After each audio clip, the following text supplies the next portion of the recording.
welcome to episode 2 of Velocity PT Academy's podcast. So you've got myself here today, Ben, and I'm also with the fine and handsome Graham Ratcliffe. Thank you, Ben. Hiya guys. Graham here. Hope you're well. So Graham, from episode 1, guys probably know what I do as a job and what my role is, but can you just talk a little bit about yourself? So who are you, Graham? What do you do? So I'm Graham from Macclesfield, and I'm business development chap here at Velocity PT Academy. So I've been here just over 2 years now, isn't it? 2 years and 2 months. It is. So my background before Velocity was predominantly a blend of working as a personal trainer around the Manchester region, which I did for a few years. Before moving to Leeds about 5 years ago. I've always had a blend of kind of sales background and digital marketing as well. So obviously when I came to you, it kind of works really well. It blends personal training, obviously, because that's what we sell predominantly, the bread and butter. And I also look after the sales and the marketing for the company. So I thought, when the opportunity came along and I saw you, as I pestered you for a bit to get a job interview. I think I rang you about 3 times. You rang me 3 times. That one before I put job advert out. On the ball, my friend. So I've just been kind of here now for 2 years. I've done tutoring here in the past with yourself, as we've grown over the last 2 years, I've kind of just moved predominantly to doing the sales. We have kind of grown at a rate of, I think it's 200% off the top of my head, but quite substantially well. We have. Thanks to Graham. That's it. Wise words. So Graham, what about let's take it back to when you were a personal trainer then. How did you do as a personal trainer, and what were kind of your you maybe want to just squiggle that for a little bit?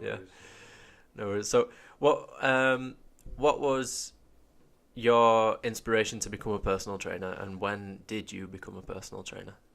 So I've always kind of worked in the industry. As I say always, I started off that's back on. No worries. Quite a while ago, I did my qualification with Future Fit Training. Can't remember the exact year, but I went on to kind of work as a fitness instructor after that. So I did that role in Macclesfield for a couple of years, and then just kind of was studying at the same time, and then kind of advanced through it and came on to personal training really. So from there I did a lot of kind of door to door, kind of going around to people's houses initially, and got a job in Manchester at LA Fitness, which I believe now is kind of, I don't know, I'm not sure what's happened to LA Fitness. Yeah, they're not really about much more now, are they? No, it's quite old school. They were a big chain of gyms though, weren't they, in LA Fitness? I mean, they had creches, they had swimming pools, they had everything. So exactly that. So the one I worked at had a swimming pool, and it was banging Manchester city centre. So it was a very busy gym, kind of overrun with PTs, quite saturated, but there was kind of enough kind of members to go around. So quickly built up business quite quickly. Really, I got about 20 clients within about 4 months. So went really well. That's the internal salesman of you, isn't it? Yeah. I mean, for me, it was just a case of I've always been confident approaching people, and I think that's kind of what you need to do as a PT, is to kind of be a bit fearless. Accept you're going to get rejection if you're going to go up to people. And just kind of invite them to a free PT session, and from there you kind of, from rapport building and obviously delivering, kind of beasting them into a good session. That's kind of how you develop your clients. But it was just a case of working the floor as much as possible.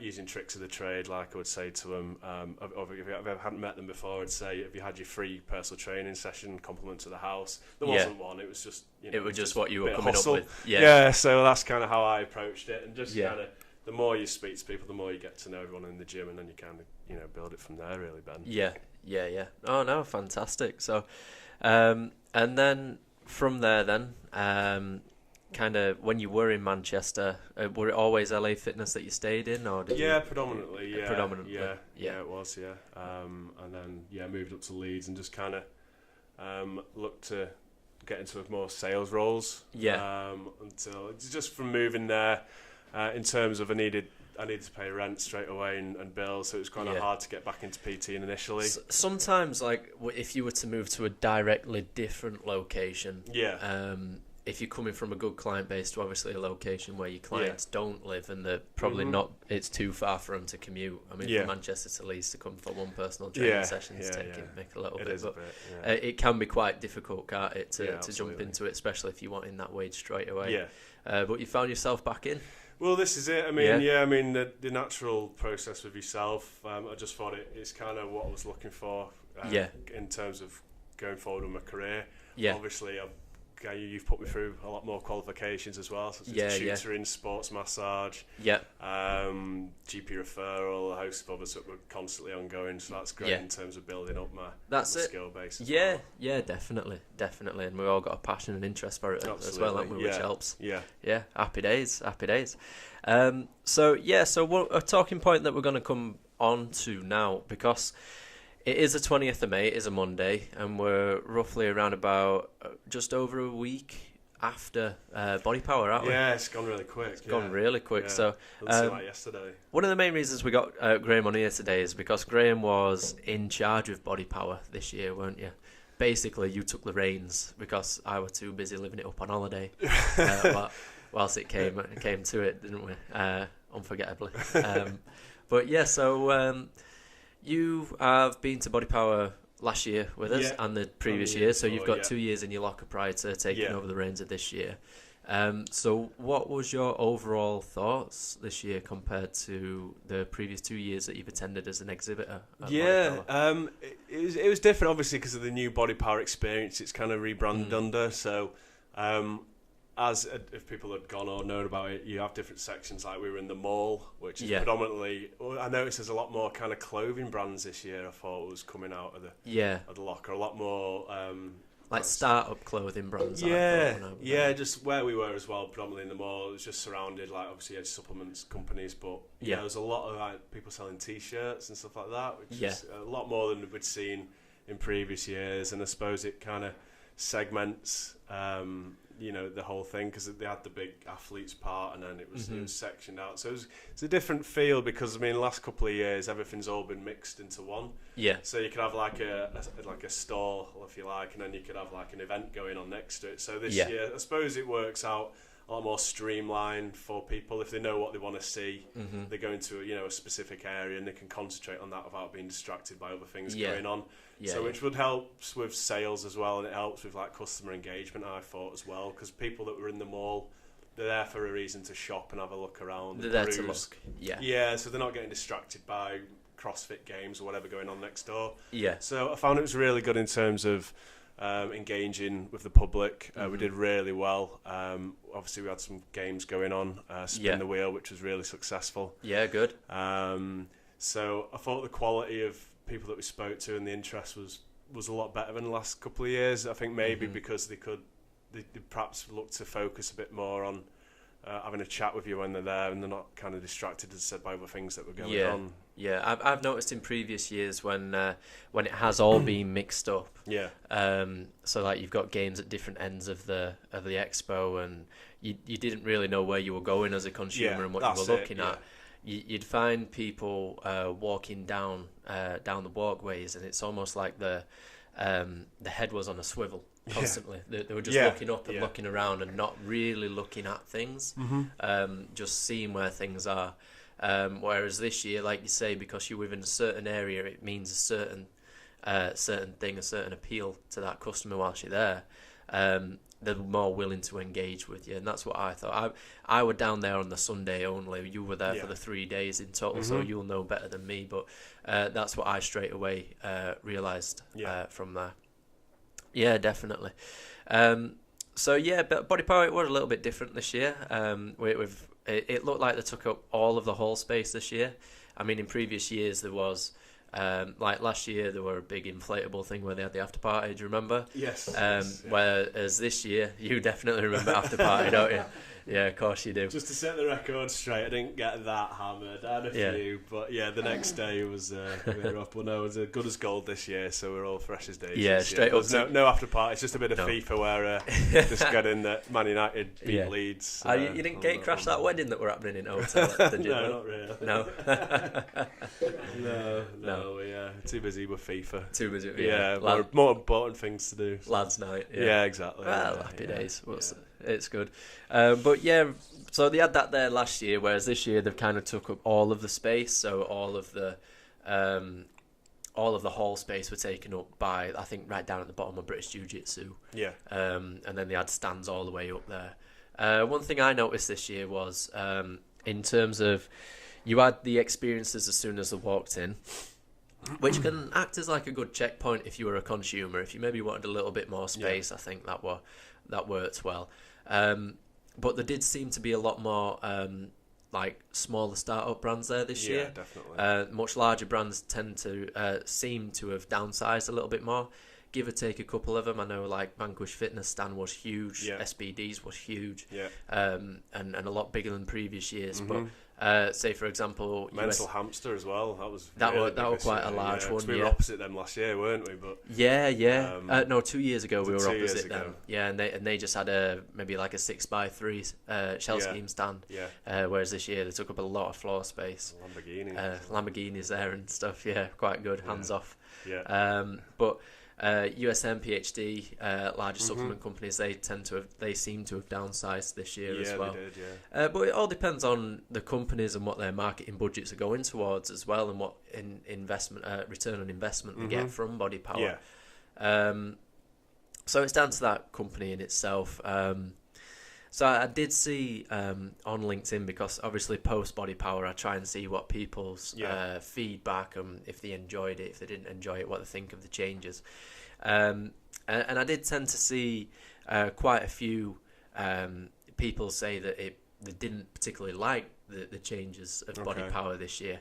But I think a lot of that could be down to that people just generally don't like change. No, I was going to say the same. Yeah. And when there is a change, there's always going to be somebody that doesn't like it. Yeah.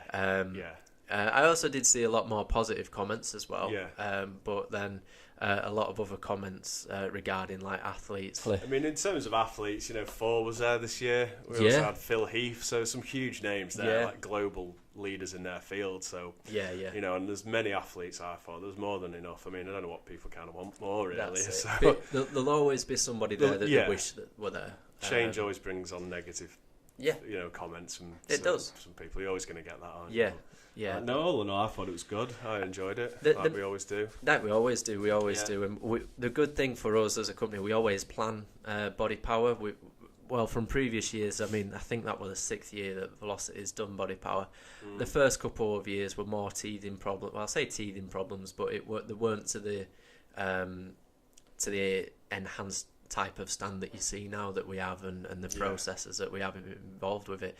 It will very much rock up on the day, see what you can do, take names on a sheet of paper and call them back when you get back. I've seen a video of you doing.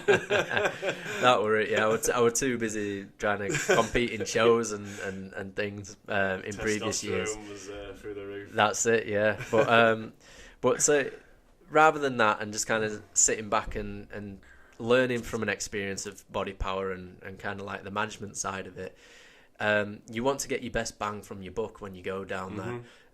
A lot of companies that go down there that tend not to do well are companies that haven't planned it correctly. Yeah. And I can say that from experience, because the first 2 years that I went down, I just had a couple of posters, put them on a shell, and then hopefully just expect people to come to me. Yeah.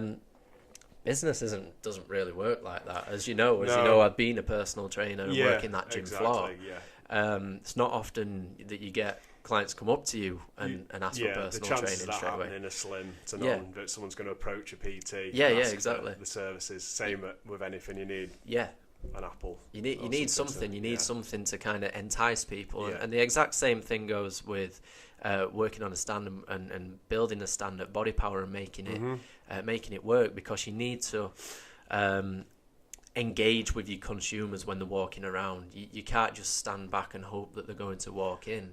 No. And I think as well, what brands tend to not think about is before Bodypower, whilst you're at Bodypower, and after Bodypower. Yeah. The whole experience in itself shouldn't just be 3 days.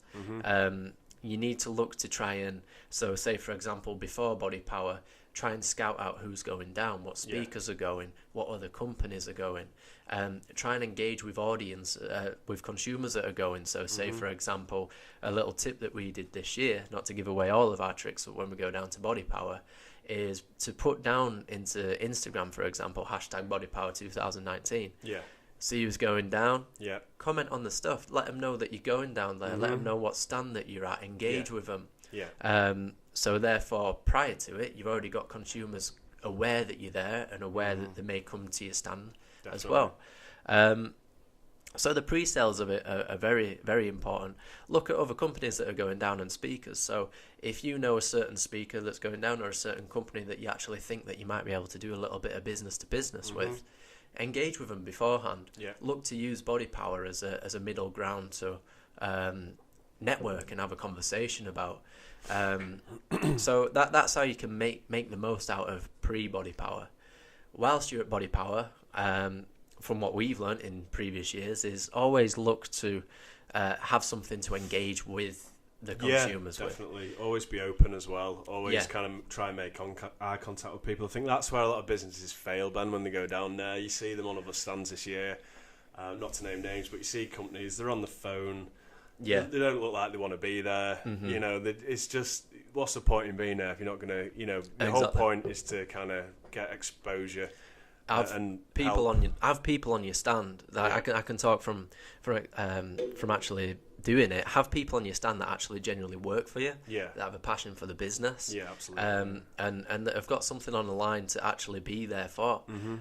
If you're just asking for any old influencer to come onto your stand, the only reason they're down there is to put a picture on Instagram, Facebook, social media, to actually say that they're down there working, to actually engage with consumers and to turn it into a successful expo for your company.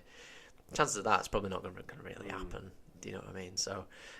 So whilst you're down there, look to potentially give away some freebies. Look to kind of engage with consumers. So previous years, what we've done is we've had people guessing how many calories are in a protein tub. We did that last year, didn't we? Yep, we did. Gained a lot of engagement from it.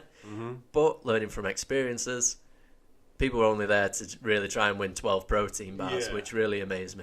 Yeah. Things people do for protein bars down at Bodypower is crazy. It was a good selection, to be fair. We're a good selection, We're a good selection of protein bars. But were those consumers relatively in line with what we wanted as a business? Maybe not. A lot of them didn't engage after what we actually live and learn. But we live and learn, exactly. Absolutely. If you don't try, you don't know. So again, as I say, I mean that was what it's all about, is engaging, finding out what your customers want and helping them. If they're looking to achieve a new career, see what would suit them best. And obviously that's what we do. That's what we do. Bread and butter. For us, isn't it? So and then just to talk about like post Bodypower. So I'll stay on pre Bodypower. So if you're a company down at Bodypower, and I think what a lot of companies need to get out of their head whilst they're at Bodypower is trying to make a profit on the day. You've got 3 days. You've got 72 hours. Well, not even 72 hours. I mean, what's the expo open from 9 till 6? Is it? So for 3 days. As we know, Bodypower, it isn't necessarily the cheapest expo to go down to. It's more classed as like a festival rather than an expo now. And that's, for example, Velocity, £6,500 on average it cost us to go down to Bodypower. Which if I was selling protein shaker bottles at £2, £3 a piece, take you a while. You're gonna have to shift some units there. Whilst you're down at Bodypower.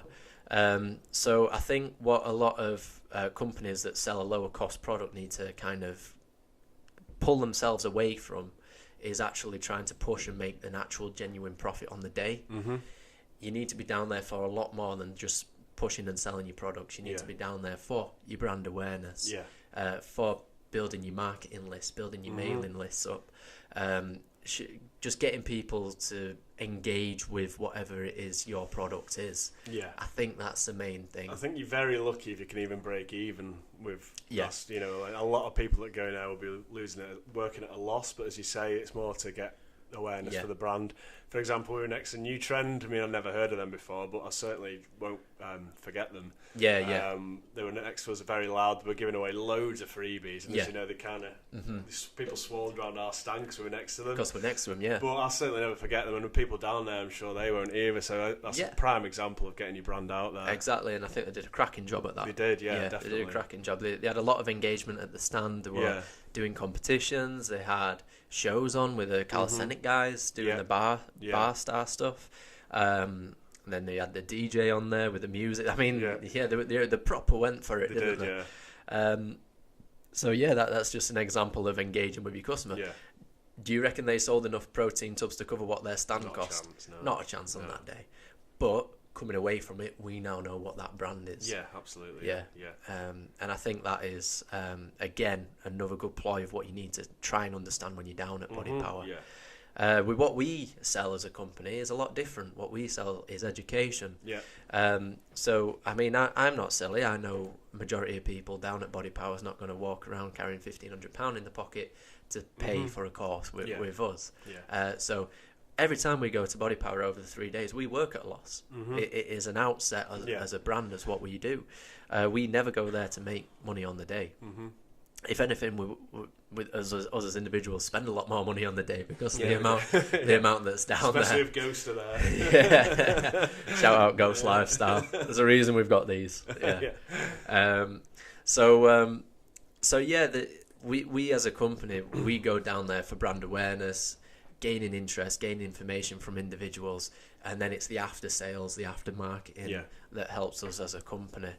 That's just a little insight into whilst you're down at Bodypower, and then post Bodypower, you need to act on the information that you've got. Look to give offers out. Look to engage with your audience that engage with you down at Bodypower. And I think that's what, as a company, they also need to have a look at the pre, the peri whilst you're at Bodypower, and the post definitely sales and brand awareness. Yeah, absolutely. And making sure these people know about you for life as well, and if they're looking to do anything in the future, we're the first people that they think of. Hopefully, that's what we're looking for. Keep them in the cycle, keep them on board for life. Yeah. So what do you think moving forward then, Bodypower as an expo, Graham, could potentially do to improve? That's a good question. So the guys that are running Bodypower, because they've obviously brought this change in, because they think there's a change in the fitness industry. They've done 10 years of running the show a certain way. Within that 10 years, it's been a fast-paced moving industry in itself. So it's no longer about Mr. Olympia and only Mr. Olympia guys and getting them there. As we know, the fitness brand as an industry is huge. It's got so many different subsectors now. And I think that's what they tried to look at this year. But what do you think they could potentially do moving forward now they've got this new format? It's a very good question, Ben. And to be fair, off the top of my head, I can't really think of anything. I think they smashed it. I think it works really well. I can't think what else they could do in terms of shows, because they've got CrossFit, they've got the auditorium, they've got guest speakers, they've got athletes, they've got the shows, they've got them all. I can't really think of anything else that they might kind of introduce there, really.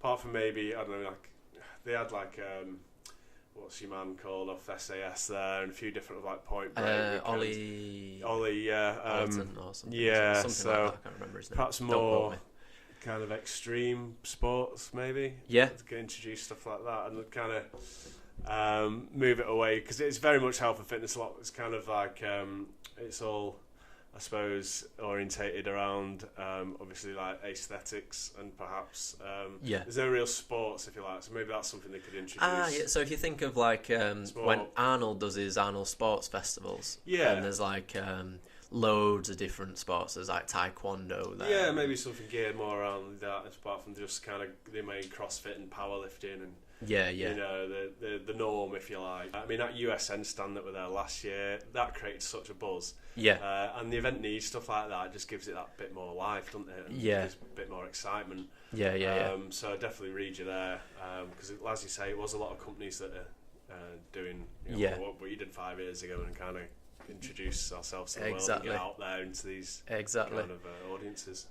I think maybe as well, not to be too critical, but the education side of things at Bodypower, I would just love the consumers that are down there on the day to know more about it. And like the guest speakers, and I know they put it out on social media, and they just let people do what they want during the day.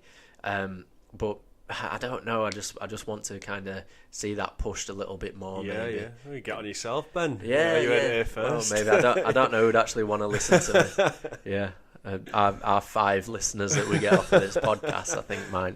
But apart from that, start somewhere, mate. No, well, yeah, but I do think that maybe if they could maybe push that just a little bit more, and maybe like on a sound system on a tannoy, just have like in hall 5, this is happening in 10 minutes, and then people that hear that over all of the loud music that's on down there, then know that that reminds me such and such is on at this hall. That's a good idea. So I think maybe that in future. But apart from that, I do think Bodypower is a really good platform, and I would recommend it to companies if it is within the budget as a startup company to look to capitalise on it. Definitely. Because I did when Velocity first started, and it's helped us get to a wider audience than what putting a few Facebook posts has done. Do you know what I mean? So it definitely helps.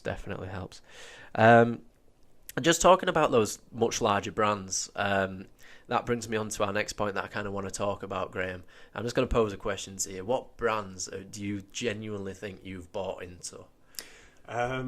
Ghost. A bit too much, maybe. Bit too much, yeah. So if any listeners have ever been into our office, you'll see it's kind of a shrine to Ghost at times. Your corner is supplement corner. You've got a couple of pre-workouts over there and a couple of shakers as well. What you on about? I mean, that does stand out, Ghost, in terms of what they do as a brand. They've got it pretty much nailed on, haven't they, in terms of, like, you were opening a pre-workout the other day and you were saying just opening it up and looking inside brings you joy, let alone having the nice taste of the flavour, the branding, and the way they do things is kind of something that's always stuck in my mind when I've been there. I don't know, what about yourself? I'd say I really appreciate the Ghost brand. I really appreciate the Gymshark brand of clothing. Gymshark, just your other generic brands as well. Like if I were to put on a pair of Nike or Adidas football boots, I'd feel that I look the part. Over putting on a pair of, I don't know, Sondico football boots. Shout out to Sondico. But if I were to put on like a lesser pair, not even lesser, but obviously they're just a more affordable pair of football boots over something that costs a little bit more money, that you've kind of bought into the branding, the people that's around the brand and things. It just kind of brings you a little bit of joy, and I don't know why. It's just something that I think that we have instilled into ourselves as kind of like humans, that it's we strive to have things that mean something to us. Absolutely. So that kind of brings me on to the next point of brands. That's why I brought it up, because we're over, like here at Velocity, we're gonna now really try and make a push to kind of make it a good brand name, a household name within the fitness education industry. So just watch out for that, Brandon. But what brings me on to that point is obviously brand awareness for personal trainers and for people, sports massage therapists and people that work within the industry. So a lot of what they do as individuals is working self-employed. But how do you turn an individual self-employed person into a brand? That's one kind of question that they might ask. I think you got to pretty much go off your strengths. That is your brand, what you're good at. And that's what you want to be getting out there. You know, if you're good at it's you've done your research, you know what your client predominant client base is going to be, what you want to, suits your style, and then you can kind of mold a brand around your own personality, and then, as I say, your strengths and the skills and the things that you excel at, and then making it obviously current as well. That's it. Definitely. I agree with what you're saying there. From turning a self-employed individual into a brand, so you've got to concentrate on your strengths. Absolutely. And I think sometimes where a mistake can be made is trying to say that you're good at everything. Sometimes you may need to find that niche, and finding that niche and then making that niche your own almost self-brands yourself then as a personal trainer. And then it's keeping up appearances with that brand, I think. So sometimes, like when we talk about brand awareness, I'm going to start talking about online reputation, online awareness, because that's where a lot of marketing can be done now on an easy basis for somebody self-employed that can be low cost and efficient. So let's talk about Instagram. So if you were to start putting out loads of Instagram posts, make them formalized, make them all look the same, make them all look quality, an engaging piece of marketing that you're putting out there.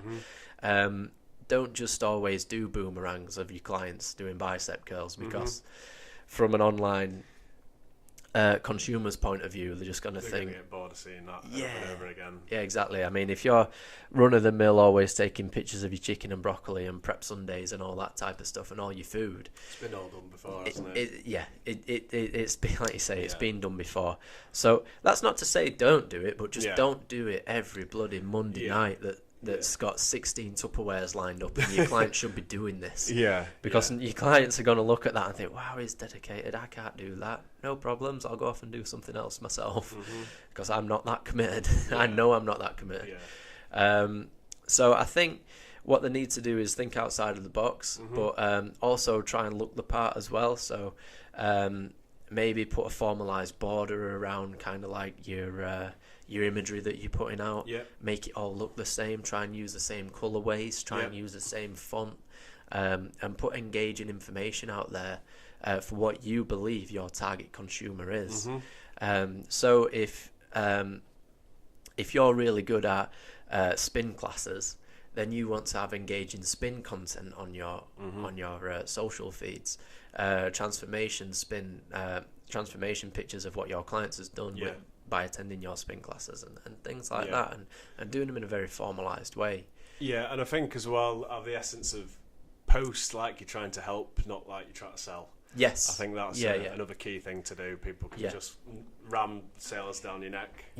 People don't want that. They want just free advice. If they're going to take it any further, they know where to go. But I think just build information that's going to help your audience, and not just see it as some potential to make money. Yes, exactly. I can't agree with that more, because that's what consumers go onto platforms for now. When I go onto YouTube, I know I'm hopeless at DIY. I'm absolutely hopeless at DIY. But I'm learning from YouTube. Now, if YouTube all of a sudden turned around and said, well, you can view this video if you pay £5 a month for this DIY user course, I'm going to think, you know what, sod that. I'll go read a book. So what you need to be aware of is, like you say, not always looking for that incentive of money. Showcase your knowledge first. Don't be afraid to give free things away. Again, relating it back to what we said about Bodypower and companies looking Nutrend giving out free samples, getting the product in the consumer's face. They're building a trust in that product first before they then commit to buy. And I think that's what we also unconsciously do around things. Ghost, for example, from their online reputation, from their branding, from their content that they put out, that already builds trust in me as a consumer to want to buy their products, because they look the part. And I want to be part of that brand and almost buy into it, and that's why I shell out money to purchase pre-workouts and shakers and things. Same with Nike and Adidas with the trainers. It's you see the trainers online, you see people wearing them, and you kind of see the adverts that they put out there, and you're already bought into that brand from their marketing because it looks good, it looks the part, it looks quality. So I think that really helps with brand awareness, and that's something that a personal trainer, sports massage therapist need to probably think about when they are wanting to build an online following and kind of get their brand in front of people. Solidify your brand first, come up with a marketing plan, and then roll it out, rather than just doing everything whilst it's coming to your head. Absolutely. And I think that could easily set yourself apart from the rest of the personal trainers that are just putting out boomerangs of all the clients. Yeah, it's having a vision, isn't it? Basically, of where you want to be. It's having a vision, having a long-term goal, a long-term approach, and I think that's would definitely help them out. So next we've kind of covered creating a brand as a PT. Next, what do you think about having a vision as a personal trainer then? I think it's important because it solidifies your identity as well. Yeah. If you kind of know, you need goals, otherwise you're just pissing in the wind, aren't you? You are, yeah. So if you don't have these little milestones that you're gonna aim to get to, there's no plan, there's no action. So you need a vision of what you can offer people, what you want to achieve, who you want to help, and kind of being a personal trainer as well. It's all about your lifestyle as well. I mean, you don't want to be working 12-hour days. You want to be smart with your training as well, and perhaps fit clients in around your lifestyle as well as helping your clients. So I think it's having a vision of what works best for yourself, what's going to not burn you out, and just being smart with your hours and kind of when you're not got clients in, you're kind of working on getting them in. Or if you want in between PT sessions, just try and focus on, even get on the phone and ring around a client, I'm free for an hour, etc. Tomorrow I've got a slot, do you want it? Kind of just having a vision of how many clients you want, and as soon as you build that up, kind of looking to branch out into different areas, I suppose. As I said, sports massage works really well. Yes. I mean, this is the great thing about this industry. You can take it as far as you want to. Yeah. You can branch out and you can be a brand, you can be a personal trainer, you can have a sports massage business, you can have a relationship with your GP, getting clients, you can build it into an enterprise if you want to. So it's all about thinking how far you want to run with it, really. If you turn around to a young 16, 17-year-old individual and you say, what is your vision? Yeah, what you're on about. They'll be like, I don't know what you're on about. Not to kind of categorize people, but it's something that you do really need to kind of sit down and think about and actually try and define what a vision is. I think a vision can be very heavily related to a long-term goal. So, and how long is your long-term goal? Is it 6 months? Is it a year? Is it 10 years time? Again, there's no cap that you can put on it. A long-term goal is whatever your long-term goal as an individual needs to be. And that can sometimes be a difficult thing, especially when you're trying to mentor people in like business and how to kind of run their business and personal training and sports massage businesses. It can be a difficult thing because it is very individual to that person. Of course it is, you can only give examples and you can only draw on your own examples.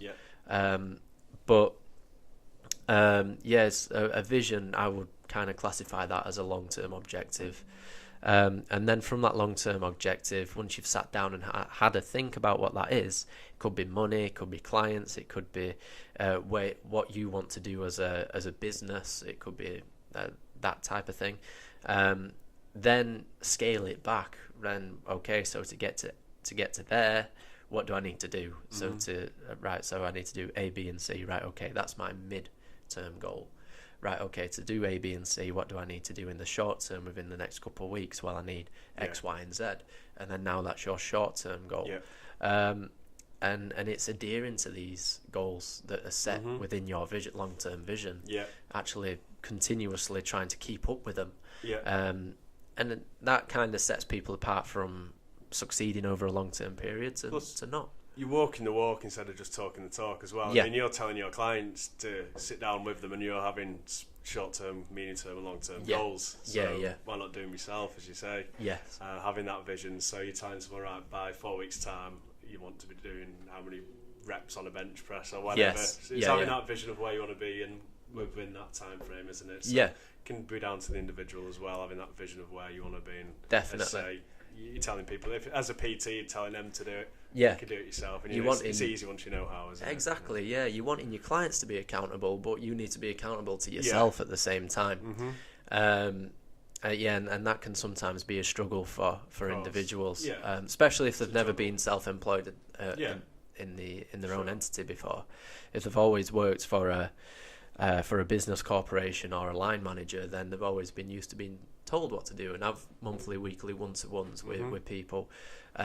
When all of a sudden you're out there by yourself, and I'm speaking from experience here with myself as well, there's no accountability to a manager. You are yourself, and sometimes there's pros and cons of it, and I always kind of say the old school saying of the good thing is there's nobody there to tell you when you've done a bad job, but the negative side of thing is that there's nobody there to tell you when you've done a good job at the same time. You need to have an internal accountability to yourself to know when things are going bad, sit back, correct them in your own time, and then you also then need ability in yourself to actually self-praise yourself, but not let your head get too high when things are going well. At the same time, keep your feet on the ground, and I think that's you've got to have a very level head on yourself if you are wanting to grow into a long-term objective, and not lose focus of that long-term goal. The same thing as what you kind of say with your clients, the exact same thing. So you might do weekly check-ins with a client. Well, what about having a weekly check-in with yourself and just kind of sitting down and monitoring, right, okay, so this week I have had 20 clients. Those 20 clients have all turned up to the sessions and X, Y, and then, right, okay, so next week what do I need to do? So I've had 20 clients, I've trained them all once, so I've done 20 hours worth of work. That leaves me with X amount of hours where I've been marketing, where I've been doing my admin, my session plans. Okay, so what do I need to do now to turn that into more clients? And that's one thing that I would tell people to do. So don't just, you need your downtime, but don't just think, right, okay, I've got an hour, I've got 2 hours cancellations happening now, so I'll head off to Costa and watch a load of Instagram live videos, I'll watch YouTube for an hour. Use it as time to actually help monetize it. So use it as time to kind of be like, right, okay, I'm going to use this time to try and find more clients and to try and stop clients from cancelling on me better. So therefore it improves my business.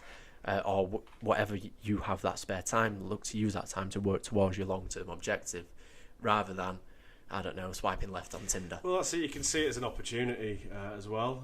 If you did have somebody that couldn't make a session, what I used to do is just go into the gym and just grab hold of somebody who would, give me time of day and say, I've had a cancellation, do you want a free session? Free session. There you go. Within that hour, you've got another contact. There you go. Rapport, and you get another client from it doing that. So it's just about thinking on your feet. Awesome. Bit of hustle. Awesome trick of trade there. Awesome trick of the trade. And I think coming off the back of that as well, when you talked about gaining information from a client, that's one thing that I really like in all of my sessions when I've taught here before to up and coming personal trainers is data collection, data information. I mean, you've got a client now, you've got that client's telephone number, you've got their email address. What are you doing now to that with that information? Are you just kind of not bothering about it and not just leaving it to their own devices and hoping that they come to your next session? Or are you actually checking in with that client? Are you adding them to a mailing list? Are you adding them to a phone list of data that you can collect over time and send flash sales out to? It's those things that you need to kind of think about the bigger picture rather than just hoping that your client comes every other hour to train them. Plus there'll be cycles. You'll get your bread and butter clients who you'll see once a week. You'll get some that you see once every 2 weeks, once every sporadically now and again. Could be travellers. They could work away, but could be like a pilot, for example, comes every so often. And you lose contact information as well. So as you say, it's a really good idea is keeping kind of a database, because they might not need you at that moment in time, but 4 months down the line again and be like, oh, what's his number again? Or if you've got theirs, you can check up how he's doing. Like you say, and that's kind of, it shows that you care as well, and it's kind of working with your client and ties into building relationships, which is what it's all about. Ties into it all. Builds your brand. Build your brand there. If they've bought into your brand, don't let them go away from your brand, and keep them as a consumer. And things such as like offers, looking after your customers, showing that you care and going that extra mile, that all entices into that building a brand type of scenario. Definitely. There. Good stuff. So just to take it away from Bodypower, fitness and things like that, What about Arnold Schwarzenegger getting drop kicked in his back? Did you see? Yeah, I know. Brave man, isn't he? Whoever did that. I know. Yeah. Yeah. Don't do that to Terminator. I don't think he hardly felt it, did he? Really? He took it well for 70. What's he? 71? Not half. Yeah. He didn't even flinch hardly. I mean, he went forward, but he didn't. Yeah. You'd expect someone a bit more elderly to kind of hit the deck. He was just like, I've got to give it to a guy who drop kicks him. I mean, like the airtime that he got before he actually connected with him. I thought, bloody hell, yeah. And he's been a wrestling ring with that. But no, what an idiot. Yeah. I mean, you don't do that to the Terminator, do you? No. So I know, and here we go. I've got it here. What Arnie said. I'm just glad the idiot didn't interrupt my Snapchat. Yeah, brilliant. I felt like we had Arnie there. Then all of a sudden, yeah, there It is in, yeah.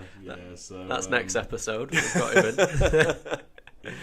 Yeah. But yeah, so I think he just felt jostled by the crowd. But yeah, I think he's done it before. That guy has he? What, the guy that kicked him? Yeah. So I've heard. Yeah, he's done it. Who too? I'm not sure, but he's kind of.